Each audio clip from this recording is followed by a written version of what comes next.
kabajamtoota daawwattoota keenya nageen isin badhaadhaa akkam jirtan kun OMN Kairooti. OMN Kairooti yeroo gara yerootti ilmaan Oromoo qabsoo keessatti mudannoo fi muuxannoo isaa qaban irraa istiidiyootti affeeruudhaan isin dhiyeessaa turuun keenya ni yaadatama. Maraka har'allee qeerroo tokko dhiyeenyatti Oromiyaa irraa kan gara biyya Ijiptii dhufe istiidiyootti qabanneetiin dhiyaanneerra. Akkuma beekamu qabsoo uummanni Oromoo yeroo dheeraadhaaf taasisaa ture keessaa waggaa tokko kana keessatti ilmaan Oromoo qaqqaalee hedduu wareegamaniiru, hedduun qaama miidhamaa ta'anii kumni 50 ol keessa yeroo kanatti manneen hidhaa wayyaanee keessatti hiraafamaatiin jiru. Wayituma kanatti uummanni Oromoo qabsoo taasisaa jiru keessatti qeerroo fi qarreen Oromoo injifannoo cululuqaa hedduu galmeessaa turaniiru. Keessumaayyuu Olompikii Riyoo irratti Fayyisaa Leellisaa akkanumallee gaafa maaster pilaanii Finfinnee eegaluu mormii irratti Fiqaaduu Shumataa fi hora Harsadee irratti Irreechaa bara 2016 ammoo dargaggoo Gammadaa Waaree jedhamu ammoo daawun wayyaanee jechuudhaan maayikii loltoota yookiin aangawoota mootummichaa harkaa miciree fudhachuudhaan bakka uummanni Oromoo miliyoona 3 ol argamutti sagalee uummata cunqurfamaa dhageessisaa nama turedha. Maraka har'a dargaggoota waan jajjaboo kana saba isaaniitiif dalagan keessaa nama tokko istiidiyootti qabadheetii dhiyaadheera. Dargaggoon keenya irraa keessummaa taasifachuu istiidiyootti affeerree Gammadaa Waaree jedhama. Gammadaan tibbanuma bakka ripheetiin diina jalaa itti dhokachaa ture keessa miliquudhaan gammoojjii saaraa qaxxaamuree amma biyya Ijiptii Kaayiroo seeneetiin jira. Maraka Gammadaa istiidiyootti waamnee mudannoowwan darban kana akkam ture jechuudhaaf har'a wajjin marii taasisuu jirra. Hanga xumura qophii keenyatti ammoo nu faana turaa isiniin jenna. Hayyee Gammadaa keenya baga nagayaan dhuftee gammoojjii kanallee irraa haftee of kaltee as geettee isin jenna. Baga nagaan dhuftee anaa dhufu. Isinis baga nagaan nu hirtanii Usmaan kabajtanii as yaamtanii gaaffii deebii akkanaa dhiyeessuu keessaniif baay'ee isin galatoomfadha. Baga nagaan turtan isin jedha. Hayyee galatoomii atis Gammadaa. Mee Gammadaanoo eenyu dargaggeessa akkamiitii eessatti dhalatee guddatee jedhanii daawwattoonni OMN gaaffii akkanaa dhiyeessuu danda'u. Gammadaan eenyu eessatti dhalatee eessatti guddatee barataadha moo hojjetaadha moo maalidha mee seenaa jireenya kee gabaabsiitii daawwattoota OMN'tiin nu dhageessisi. Tole akkuma beekamu maqaan koo Gammadaa Waaree jedhama. Iddoon dhaloota kiyyaas Oromiyaa godina Arsii Lixaa aanaa Siraarotti magaalaa Siinqellee keessatti dhaladhe Shaashamannetti guddadhe. Hojiin koos barataadha. Barumsarran ture. Gaariidha. Kutaa kolleejjii baratta moo haayiskuulii baratta? Sadarkaan barnoota kiyyaas kutaa 11 gara kutaa 12ffaa dabareetiin hanga ayyaana irreechaa sanitti barumsa hin eegalle kutaa 12 barachuuf ammoo qophiirran ture. Rabbitu hin jenne shabaadhaa asitti argameera. Absheer homaa mitee Siraaroo Siinqellee garuma shaallaa san jechaadha Arsii Lixaa.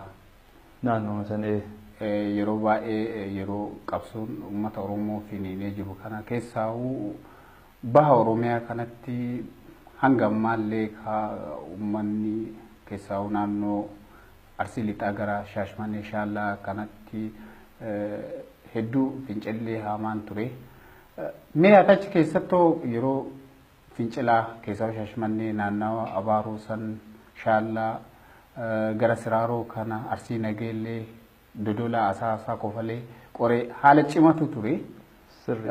Yeroo sanitti mee hirmaannaan kee maal fakkaata? Qabsoo san keessatti haala kamii hirmaachaatiin turte akka dargaggeessa Oromoo tokkotti? Gaaffii bareedaadha. Akkuma beekamu mormii guutuu Oromiyaa irratti waan wayyaaniin guutuu Oromiyaa irratti raawwachaa raawwachaa turtes kan duras kaan gar'aatis uummanni Oromoo mormaatu nuti jira. Kabaranaa ammoo haala gaariidhaan akka cimatti uummanni Oromoo fuuldura wayyaanee dhaabbateetiin diina ofii ofirraa kuffisutti qophiirra jira. Akka godina Arsii Lixaatitti yommuutu akka godina Arsii Lixaa qofsan ta'in guutuun Oromiyaa baay'ee cimeetiin diina ofii afur dhaabbachuutti jira. Godina Arsii Lixaatitti ammoo naannoo magaalaa Shaashamannee keessatti ture ammoo akka barataatitti qindeessaas turre waan akkanaa baay'een dalagaa turre waan akkanaa irratti ni dalagnaa hiriira magaalattii irrattis ta'e kan iddoo biraattis ta'e ollaa Shaashamannee magaalota jiran irratti illee hirmaachaa ture baay'ee bareedaan ture. Gaariidha gammada uummanni Oromoo keessattuu miidiyaa hawaasaa irratti suuraan keessaa ta'u viidiyoowwan irreecha hora harsadeetti irreecha kan bara 2016 kan baranaa jechaadha hora harsadee Bishooftuu irratti kabajamu ture irratti viidiyoo kan kee erga gadi bahee jedhee uummanni Oromoo hedduun miidiyaa hawaasaa kanarratti fuula keellee bareetiin jira.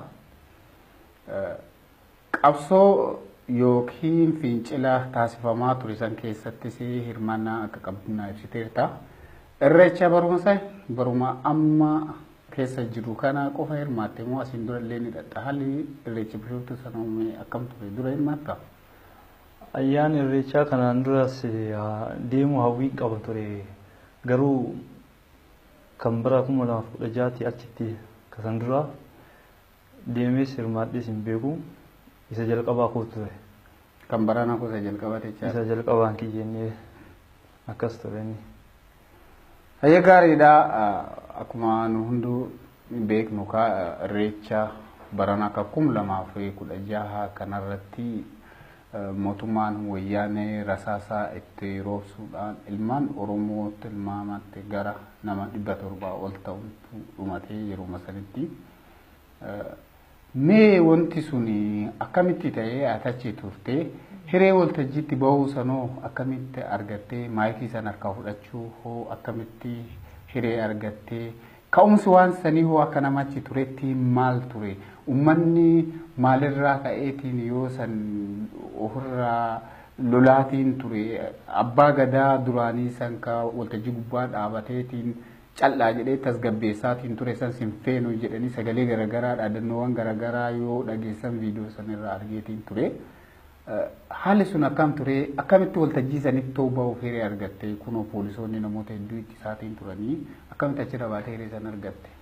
Tole uummanni Oromoo ayyaana irreechaa kana akka ayyaana qofaatti miti kan fayyadamu.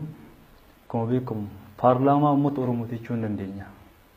Oromoon cuftii waggaatti harka tokko bakka sanitti wal ga'a. Iddoo sanitti wal ga'a. Achitti waaqa ofiis kadhatee waan yaada ofii waan garaa qabus Oromoon Arsii Lixaa ta'ee Kaarsiis ta'ee Kabaalees Harargee Wallaggaa cufti Oromoo achi wal ga'ee waan jiru hundaa waan garaa ofii walitti himaa. Akkuma sanii waan biyya keessatti raawwatamaa ture uummanni hunduu quba qaba. Ka biyya alaas ta'ee ka biyya keessaas ayyaana irreechaa 2016 kanarratti ammoo akka carraa guddaatti uummanni itti fayyadamuus qophiirran ture eeggachaatiin ture. Akkanatti egaa ayyaana sanirratti akkuma beekamu ayyaanni keenya irreechi 2016 osoo barii ayyaanaan duraayyuu jala bultii irraayyuu kaaseetiin mormii guddatu ture. Qophii mormii mana irratti qophaa'een ture. Mormii guddaan agarsiifamaa ture gaafsanis akkuma beekamu jarri propagaandaa garagaraa uumuudhaaf waraqaa garagaraa bittinneessitee achi dhaquudhaaf baay'ee ulfaataan ture. Jalqaba dirqama biiroo aadaa fi turizimii dhaqaniitiin galmaanii haala akkanaatiin yoo ta'e malee eeyyamaan ayyaana irreechaa hin dhaqan jedhanii sodaachisaa turanii uummanni akka ta'u ta'eetis dhaqee uummata baay'eetu achirratti hirmaatee uummata naannoo miiliyoona 4tiin oliyyuu ta'a. Jala bultii irraallee mormiin akka jiru na ibsitee akkanuma haala hirmaannaatiin wal qabatee waajjiraalee dargaggoof ispoortii aanaalee fi godinaalee keessa jiranii fi waajjira aadaa fi turizimiitti galmooftan malee hirmaata waan jedhamu asiin duranullee ibsaa isaan baasaa turan irraallee dhageenyeetiin turre. Mormiin isaa Bishooftutti galgaluma jala bultii irraayyuu eegalee jechaadha. Akkasii jala bultii irraayyuu eegalee ani ammuutu iddoo sanitti kan argame halkan saa 8tti jala bultii jechuudha. Saatuma sanarraayyuu ani uummata mormii dhageessaa sanatti hirmaachaa ture isaanitti dabalamuudhaan jechuudha. Osoo akkas jennuudha egaa akkasitti mormii guddatuun ture iddoo gaafii ati na gaafatte sanarratti haala akkamiin waltajjii irra baatee waan sanarratti ammoo akkuma beekamu yoo kalaayiviin illee dabareeruu argiteettanii ayyaanicha irratti qeessa tokkoo fi abbaan gadaa jedhanii abbaa gadaa yeroon isaa darbe tokko fuudhaniitiin uummata fuuldura dhaabanii uummanni lachiyyuu balaaleffachaa ture. Akkasittis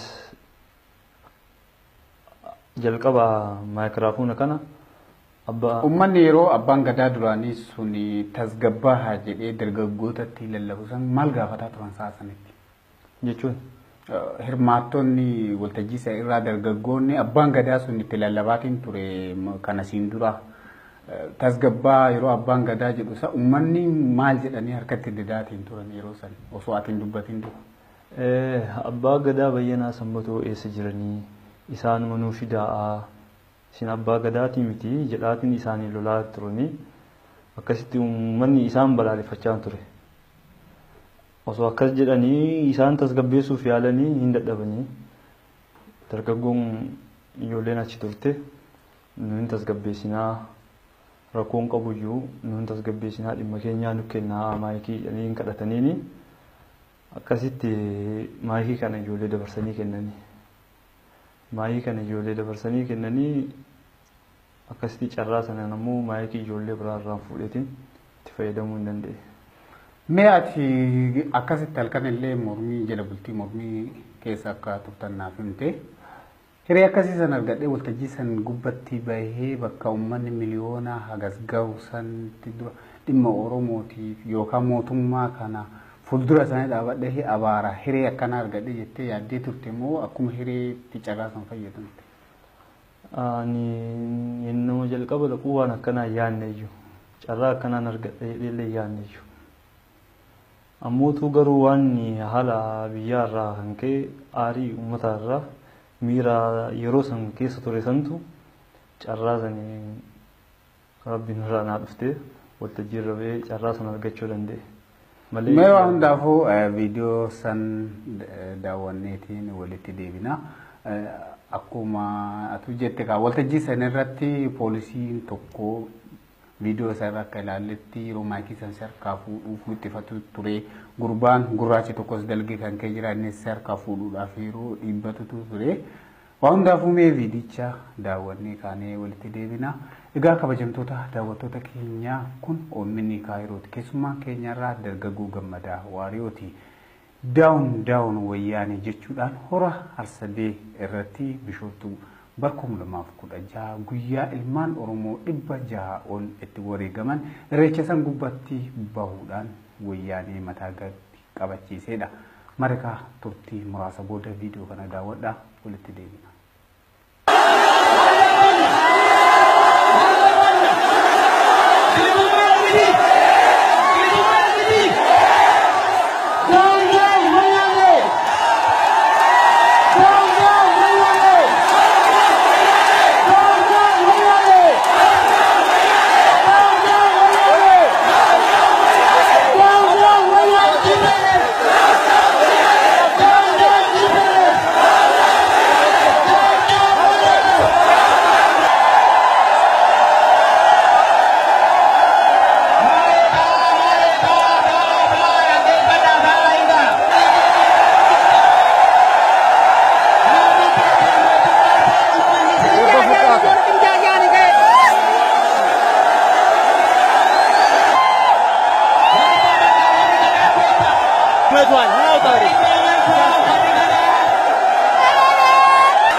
Tole viidiyoon booda walitti deebineetiin jirra. Hayyee ergasii waltajjii san gubbaa baatee hiree argattee tilmaamatti daqiiqaa hedduudha. Dhaadattee dhageessifteerta daawun TPLF daawun wayyaanee jettee jechi kun akkamumatti afaanis si dhufe kaa yeroo sanitti qindaa'e. Egaa uummanni ganama barii irraayyuu mormii dhageessaan ture. Naannoo sa'a 3-4 san ta'an jedheetiin tilmaama. Uummanni baay'ee laafee dadhabeeraayyuu. Gaazexoota biyya alaatii fi miidiyaaleen biyya alaa miidiyaaleen addunyaa guddatu hirmaateera achirra hedduutu jiru. Baay'een ture. Naannoo sa'a 3-4 kanatti miidiyaaleen biyya alaa kunniin sa'a bakka sanitti mul'achuu jalqabanu. Barfatanii. Akkasitti miidiyaa sanniin argee uummanni ammoo laafee jira.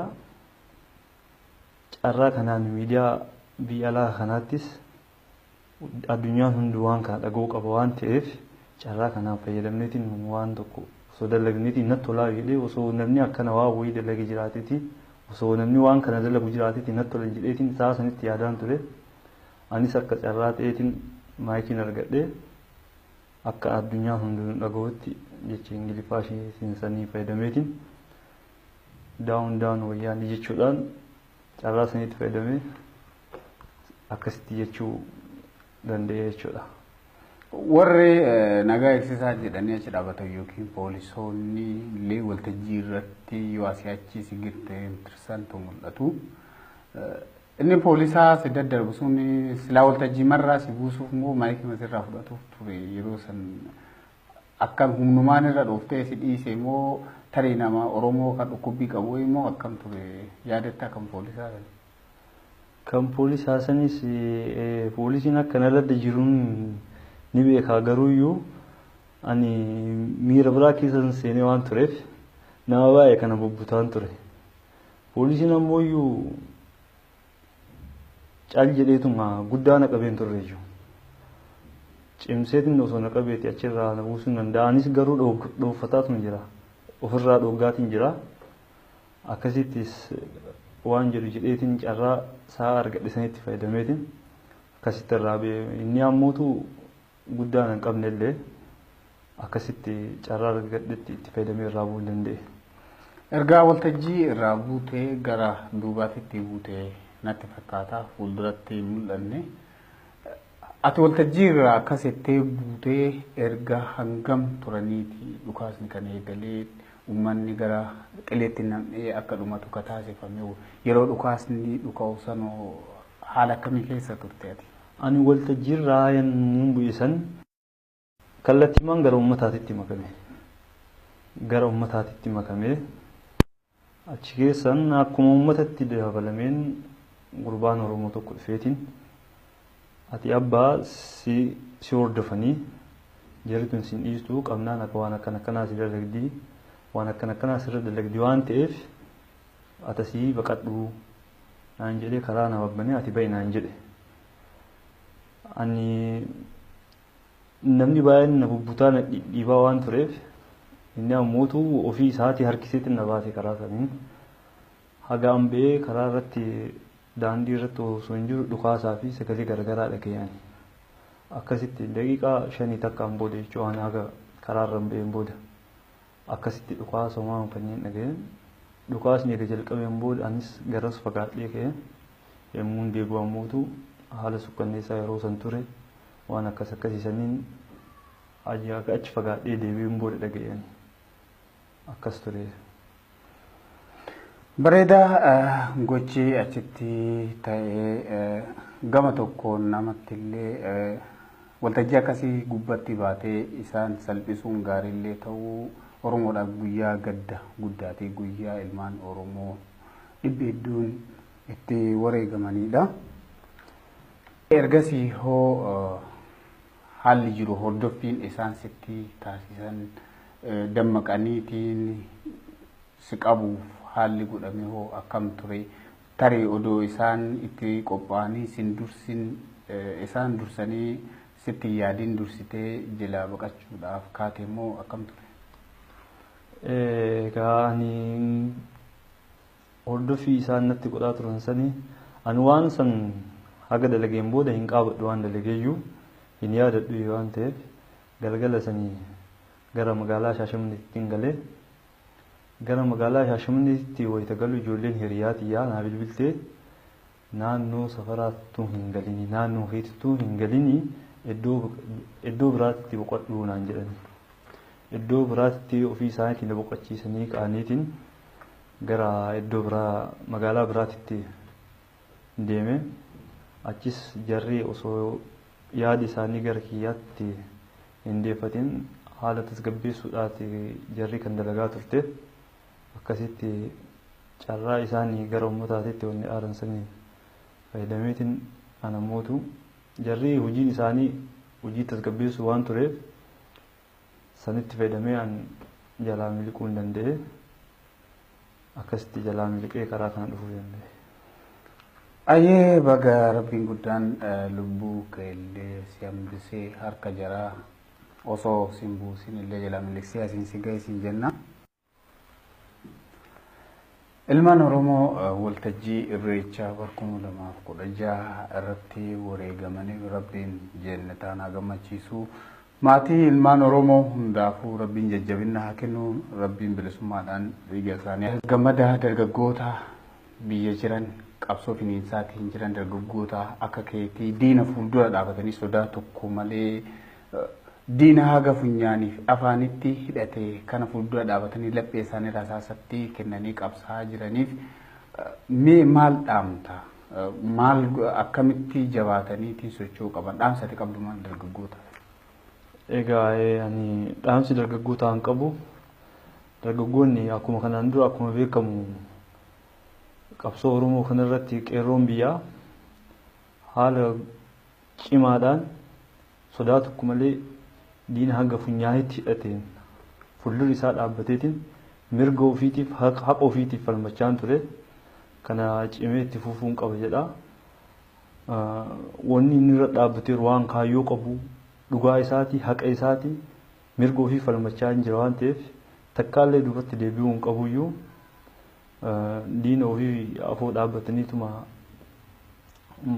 mormanii lolaniituma mirga ofii deeffachuu hin danda'ama malee calli'anii ta'aniitiin dubaa waan biraa eeguu osoo hin ta'in deemanii itti deemuu qabanii isaanurra jiranii guddaa waan jedhuun hin qabuyyuu haala amma itti jiran kana cimsanii itti fufaniitiin yoo rabbiin jedhe ammuutu yeroo dheennatti ni bilisoomne jedhee yaada kanuma.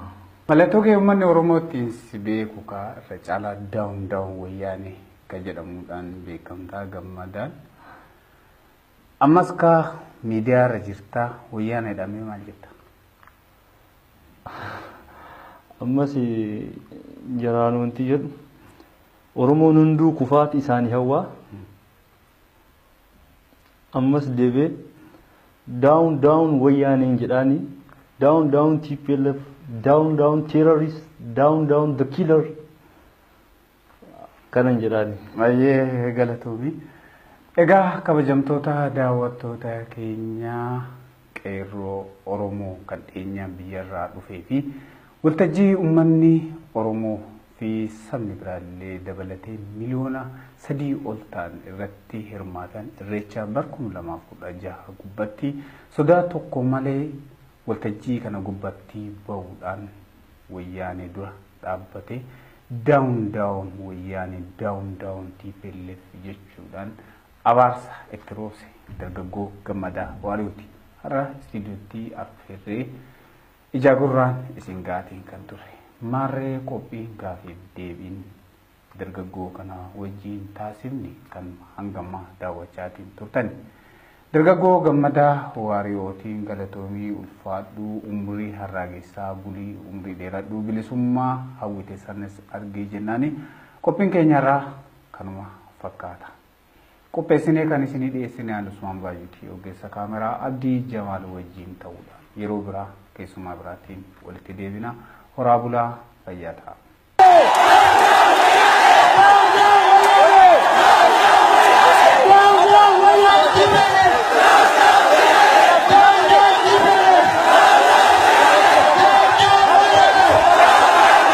Uummanni keessaa naannoo Arsii lixaa gara Shaashmannee Shaallaa kanatti hedduu fincillee hamaan ture. Mee achi keessattuu yeroo fincilaa keessaa Shaashmannee naannawa Abaaroo san Shaallaa gara Siraaroo kana Arsii Nageellee Dodola Asaasaa Kofalee qoree haala cimatu ture. Yeroo sanitti hoo mee hirmaannaan kee hoo maal fakkaata? Qabsoo san keessatti haala kamii hirmaachaatiin turte akka dargaggeessa Oromoo tokkotti? Gaafii bareedaadha. Akkuma beekamu mormii guutuu Oromiyaa irratti waan wayyaaniin guutuu Oromiyaa irratti raawwachaa turtes kanan duras kaan gar'aatis uummanni Oromoo mormaatu nuti jira. Kabranaa ammoo haala gaariidhaan akka cimatti uummanni Oromoo fuuldura wayyaanee dhaabbateetiin diina ofii ofirraa kuffisutti qophiirra jira. Akka godina Arsii lixaatitti yommuutu akka godina Arsii lixaa qofsan ta'in guutuun Oromiyaa baay'ee cimeetiin diina ofii afur dhaabbachuutti jira. Godina Arsii lixaatitti ammoo naannoo magaalaa Shaashamannee keessatti ture ammoo akka barataatitti qindeessaas turre waan akkanaa baay'een dalagaa turre waan akkanaa irratti ni dalagnaa. Hiriira magaalattii irrattis ta'e kan iddoo biraattis ta'e ollaa Shaashamannee magaalotaan jiran irratti illee hirmaachaan ture. Baay'ee bareedaan ture. Gaariidha. Gammada uummanni Oromoo keessattuu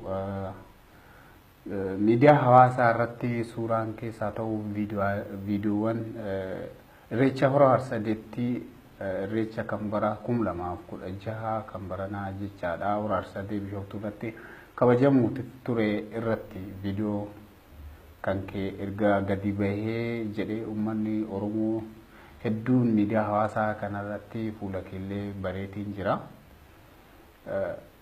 Qabsoo yookiin fincila taasifamaa ture san keessattis hirmaannaa akka qabdunaa ibsiteerta. Irreecha baruma amma keessa jiru kana qofa hirmaatte moo asiin dura illee ni dhatta? Haalli irreecha Bishooftuu sana akkam ture? Dura hirmaatta? Ayyaan irreechaa kanaan duras deemuu hawwii qaba ture. Garuu kan bara 2016 achitti kasan dura deemees hirmaadhees hin beeku. Isa jalqabaa koo ture. Kan baranaa koo isa jalqabaa jecha. Isa jalqabaan kiyyennee akkas ture inni. Hayya gaariidha.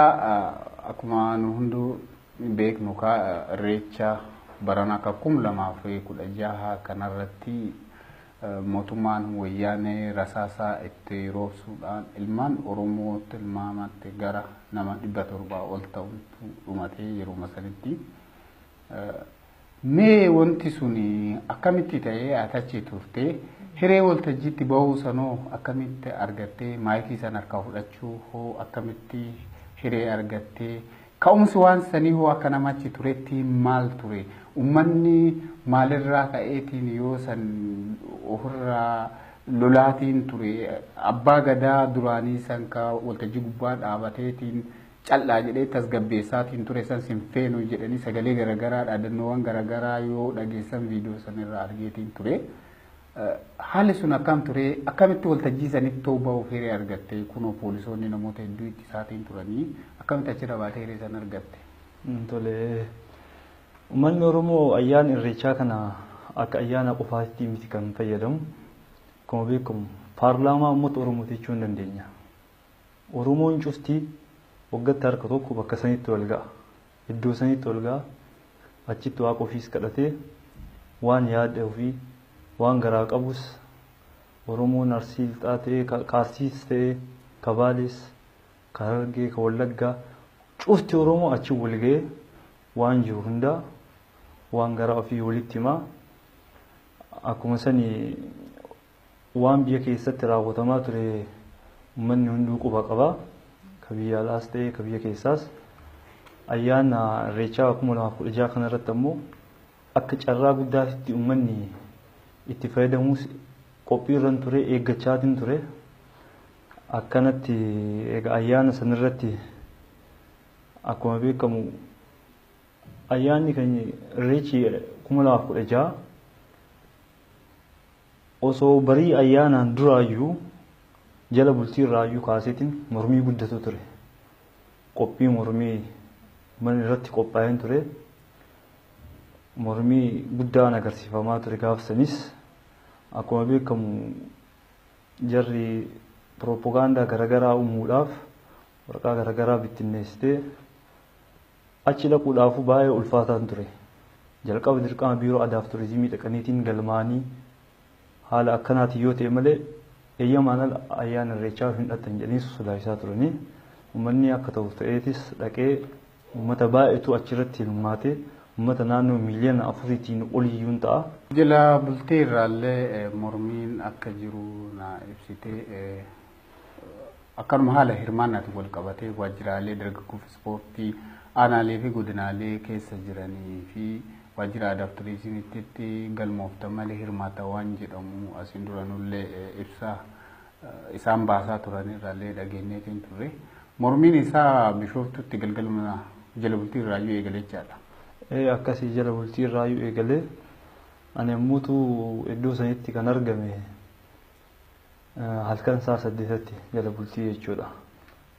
Saatuma sanarraayyuu ani uummata mormii dhageessaa sanarratti hirmaachaan ture isaanitti dabalamuudhaan jechuudha. Osoo akkas jennuudha egaa akkasitti mormii guddatuun ture.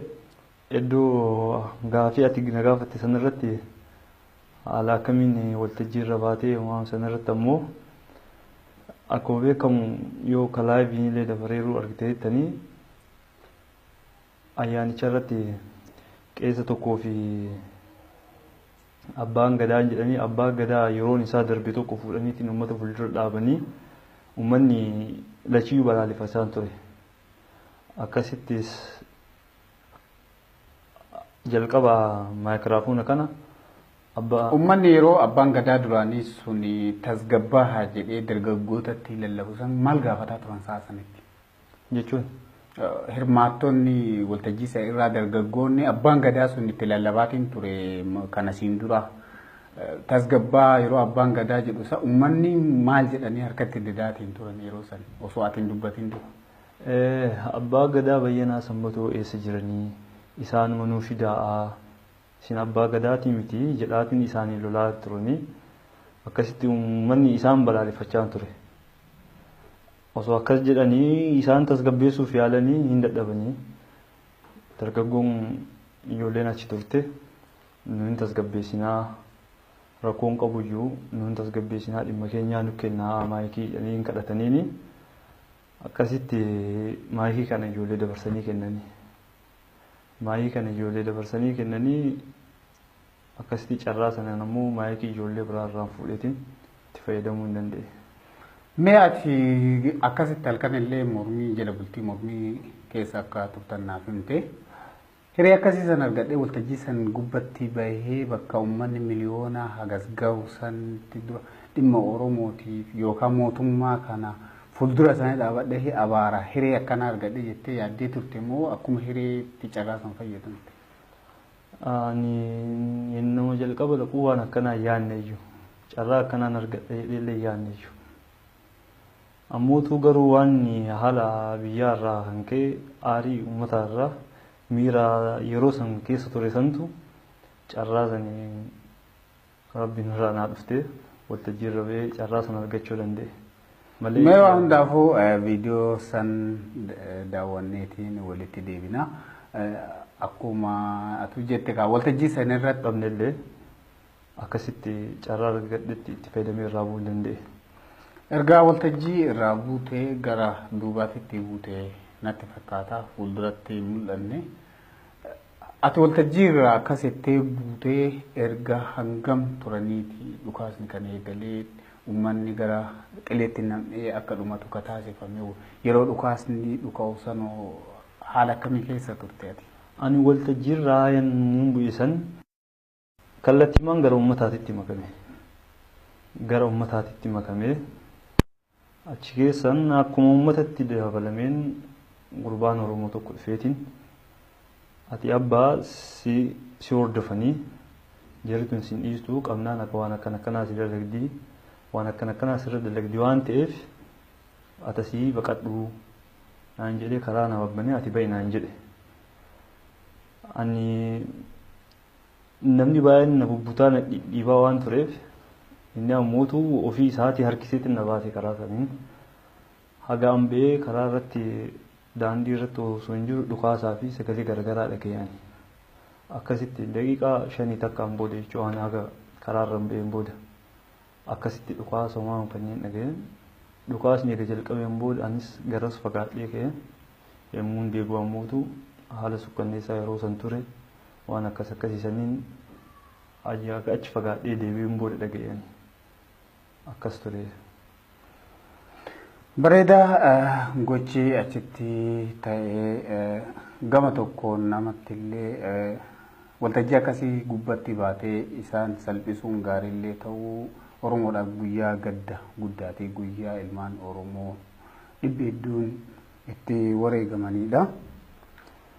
Ergasii hoo haalli jiru hordoffiin isaan sitti taasisan dammaqaniitiin si qabuuf haalli godhame hoo akkam ture tarii odoo isaan itti qophaa'anii sin dursin isaan dursanii sitti yaadiin dursitee jilaa baqachuudhaaf kaate moo akkam ture? Ani hordoffii isaan natti godhaa turan sanii ani waan san haga dalageen booda hin qaabadhu waan dalageeyyuu hin yaadadhu waan ta'eef galgala sanii gara magaalaa Shaashamanneetti galee gara magaalaa Shaashamanneetti wayita galu ijoolleen hiriyaatiyyaa naa bilbiltee naannoo safaraattuu hin galini naannoo keetittuu hin galini iddoo biraatti boqodhuu naan jedhani. Iddoo biraatti ofii isaaniitiin boqochiisanii qaaniitiin gara iddoo biraa magaalaa biraatti deeme achis jarri osoo yaadi isaanii gara kiyyaatti hin deeffatin haala tasgabbeessuudhaati jarri kan dalagaa turte akkasitti carraa isaanii gara uummataatitti wanni aaransanii fayyadameetiin anamootu jarri hojiin isaanii hojii tasgabbeessuu waan tureef sanitti fayyadamee an jalaa miliquu hin danda'e akkasitti jalaa miliqee karaa kana dhufuu danda'e. Ayyee baga rabbiin guddaan lubbuu keellee si hambisee harka jaraa osoo sin buusin illee jalaa miliqsee asiin si ga'isin jenna. Ilmaan Oromoo waltajjii irreechaa 2016 irratti wareegamanii rabbiin jannataan haa gammachiisu. Maatii ilmaan Oromoo hundaafuu rabbiin jajjabina haa kennu, rabbiin bilisummaadhaan dhiiga isaanii gammada dargaggoota biyya jiran qabsoo finiinsaatiin jiran dargaggoota akka keetii diina fuuldura dhaabatanii sodaa tokko malee diina haga funyaaniif afaanitti hidhate kana fuuldura dhaabatanii laphee isaanii rasaasatti kennanii qabsaa jiraniif mee maal dhaamta? Maal akkamitti jabaataniitiin socho'uu qaban? Dhaamsati qabdu maal dargaggoota? Egaa ani dhaamsi dargaggootaan qabu dargaggoonni akkuma kanaan dura akkuma beekamu qabsoo Oromoo kanarratti qeerroon biyyaa haala cimaadhaan sodaa tokko malee diina hanga funyaanitti hidhateen fuuldura isaa dhaabbateetiin mirga ofiitiin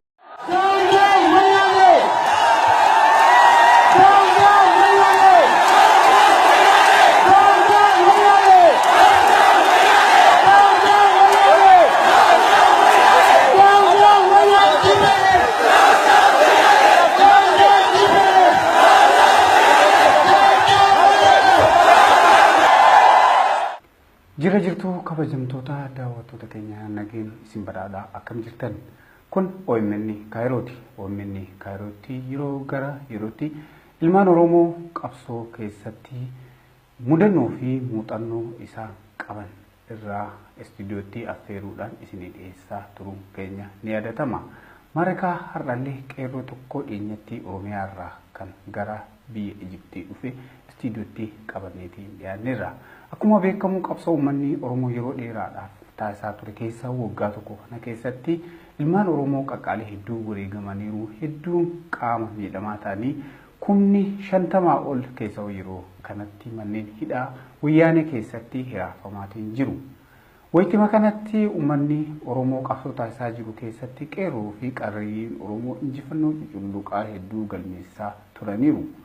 Keessumaayyuu Olompikii Riyoo irratti Fayyisaa Leellisaa akkanumallee gaafa maaster pilaanii Finfinnee eegaluu mormii irratti Fiqaaduu Shumataa fi hora Harsadee irratti Irreechaa bara 2016 immoo dargaggoo Gammadaa Waariyoo jedhamu immoo daawun wayyaanee jechuudhaan maayikii loltoota yookiin aangawoota mootummichaa harkaa miciree fudhachuudhaan bakka uummanni Oromoo miliyoona 3 ol argamutti sagalee uummata cunqurfamaa dhageessisaa nama turedha. Maarikaa har'a dargaggoota waan jajjaboo kana saba isaaniitiif dalagan keessaa nam tokko istiidiyootti qabadheetii dhiyaadheera. Dargaggoon keenya irraa keessummaa taasifachuu istiidiyootti affeerree Gammadaa Waariyoo jedhama.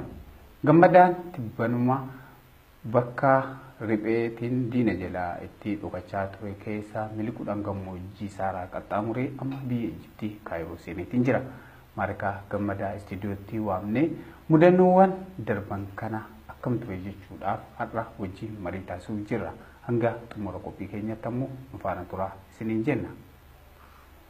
Hayyee Gammadaa keenya baga nagayaan dhuftee gammoojjii kanallee irraa haftee of kaltee as geetti isin jenna. Baga nagaan dhuftee anaa dhufu. Isinis baga nagaan nuyi Usmaan kabajtanii as yaamtanii gaaffii deebii akkanaa dhiyeessuu keessaniif baay'ee isin galatoomfadha. Baga nagaan turtan isin jedha. Hayyee galatoomii atis Gammadaa. Mee Gammadaanoo eenyu dargaggeessa akkamiitii eessatti dhalatee guddatee jedhanii daawwattoonni OMN gaaffii akkanaa dhiyeessuu danda'u. Gammadaan eenyu eessatti dhalatee eessatti guddatee barataadha moo hojjetaadha moo maalidha mee seenaa jireenya kee gabaabsitii daawwattoota OMN'tiin nu dhageessisi. Tole akkuma beekamu maqaan koo Gammadaa Waariyoo jedhama. Iddoon dhaloota kiyyaas Oromiyaa godina Arsii Lixaa aanaa Siraarotti magaalaa Siinqellee keessatti dhaladhe Shaashimanneetti guddadhe. Hojiin koos barataadha. Barumsarran ture. Gaariidha. Kutaa kolleejjii baratta moo haayiskuulii baratta? Sadarkaan barnoota kiyyaas kutaa 11 gara kutaa 12ffaa dabareetiin hanga ayyaana irreechaa sanitti barumsa hin eegalle kutaa 12 barachuuf ammoo qophii irran ture. Rabbitu hin jenne shawaadhaa asitti argameera. Absheer homaa miti Siraaroo Siinqellee garuma shaallaa san jechaadha Arsii Lixaa. Naannoo san yeroo baay'ee yeroo qabsoon uummata Oromoo finiinee jiru kana keessaa baha Oromiyaa kanatti hanga ammaallee poolisiin tokko viidiyoo isaa irraa akka ilaalletti yeroo maayikii san harkaa fuudhuuf itti fatu ture. Gurbaan gurraachi tokkos dalgee kan kee jira innis harkaa fuudhuudhaaf yeroo dhiibbatutu ture. Waan hundaafuu mee viidicha daawwannee kaanee walitti deebina. Egaa kabajamtoota daawwattoota keenya kun OMN Kaayirooti. Keessummaan keenyarraa dargaggoo Gammadaa Waariyooti. Daawun wayyaanee jechuudhaan hora Harsadee irratti Bishooftuu bara 2016 guyyaa ilmaan Oromoo 600 ol itti wareegaman irreecha san gubbaatti bahuudhaan wayyaanee mataa gadi qabachiisedha. Maarikaa turtii muraasa booda viidiyoo kana daawwadhaa walitti deebina.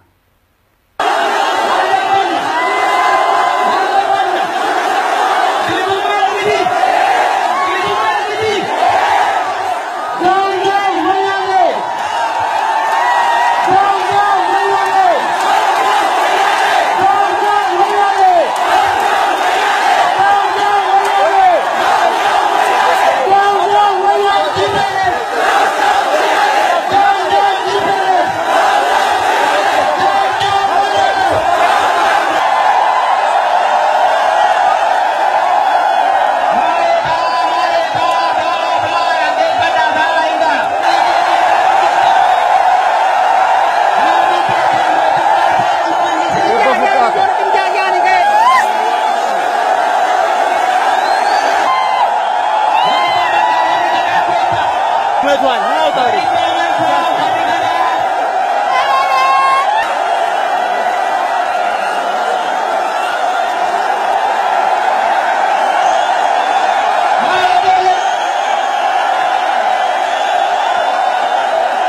Tole videoon booda walitti deebineetiin jira. Hayyee ergasii waltajjii san gubbaa baatee hiree argattee tilmaamatti daqiiqaa hedduudha. Dhaadattee dhageessifteerta daawun TPLF daawun wayyaanee jettee jechi kun akkamumatti afaanis si dhufe kaa yeroo sanitti qindaa'e.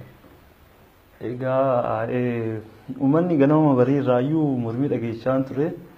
Naannoo saa 3-4 san ta'an jedheetiin tilmaama. Uummanni baay'ee laafee dadhabeeraayyuu. Gaazexoota biyya alaatii fi miidiyaaleen biyya alaa miidiyaaleen addunyaa guddatu hirmaateera achirra hedduutu jiru. Baay'een ture. Naannoo saa 3-4 kanatti miidiyaaleen biyya alaa kunniin isaa bakka sanitti mul'achuu jalqabanu. Barfatanii. Akkasitti miidiyaa sanniin argee uummanni ammoo laafee jira. Carraa kanaan miidiyaa biyya alaa kanaattis addunyaan hundi waan kana dhaga'uu qaba waan ta'eef carraa kanaan fayyadamneetiin waan tokko osoo dalagneetiin natti tolaa jedhee osoo namni akkana waa wayii dalage jiraateeti osoo namni waan kana dalagu jiraateeti natti tolan jedheetiin isaa sanitti yaadaan ture. Anis akka carraa ta'eetiin maayikiin argadhee akka addunyaan hundi dhaga'utti jecha Ingiliffaa sanii fayyadameetiin daawun wayyaanii jechuudhaan carraa sanitti fayyadamee akkasitti jechuu danda'e jechuudha. Warri nagaa eegsisaa jedhanii achi dhaabatan yookiin poolisoonni illee waltajjii irratti yoo asii achi si girtee tirsantu mul'atu. Inni poolisaa si daddarbu sun silaa waltajjii marraa si buusuuf moo maayikii masirraa fudhatuuf ture yeroo san akkam humnumaan irra dhooftee si dhiise moo tarii nama Oromoo kan dhukkubbii qabu immoo akkam ture yaadatta kan poolisaa kan? Kan poolisaa sanis poolisiin akkanarra jiruun ni beekaa garuuyyuu ani miira biraa keessa seenee waan tureef nama baay'ee kana bubbutaan ture. Poolisiin ammoo iyyuu caal jedheetuma guddaa na qabeen turre iyyuu. Cimseetiin osoo na qabeeti achirraa na buusuu danda'anis garuu dhoofataatu jira. Ofirraa dhoggaatiin jira. Akkasittis waan jedhu jedheetiin carraa saa argadhe sanitti fayyadameetiin akkasitti irraa inni ammootu guddaa na